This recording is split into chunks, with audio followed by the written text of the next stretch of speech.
السلام علیکم ناظرین، آج کی قسط میں ہم ایک اور اچھی عادت کے بارے میں دیکھیں گے اور وہ ہے نیک دوست بنانا۔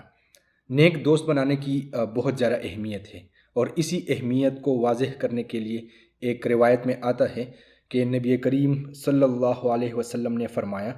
نیک ساتھی اور برے ساتھی کی مثال ایسی ہے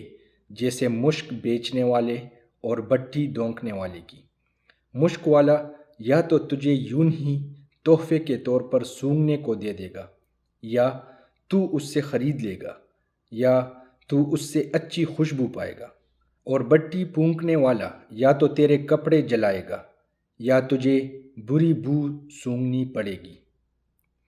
اب اس روایت میں آپ دیکھ سکتے ہیں کہ اس کی کتنی زیادہ اہمیت ہے، اچھی صحبت اور بری صحبت کی۔ اور ہم اپنے روزمرہ معمولات میں بھی دیکھتے ہیں کہ ہم میں سے بہت سے لوگ ایسے ہوتے ہیں جو کہ اچھے اعمال کرنا چاہتے ہیں، نیک بننا چاہتے ہیں، لیکن ان کو بہت زیادہ مشکلات کا سامنا کرنا پڑتا ہے، اور چھوٹی سی چھوٹی نیکی کرنا بھی ان کے لیے بہت زیادہ بوجھ ہوتا ہے۔ اس کی وجہ یہ ہوتی ہے کہ جو ان کے ارد گرد جو لوگ ہوتے ہیں، انہوں نے جو اپنی ایک کمپنی بنائی ہوتی ہے، تو وہ اس طرح سے نہیں ہوتی، وہ ان کو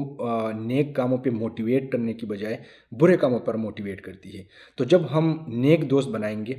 اگر ہم خود نہیں بھی کریں گے، ہم ان کو جب دیکھیں گے کہ وہ نیک کام کر رہے ہیں، تو خود ہمارے اندر ایک احساس جو ہے وہ اٹھتا جائے گا، اور اس احساس کے بعد جو ہے تو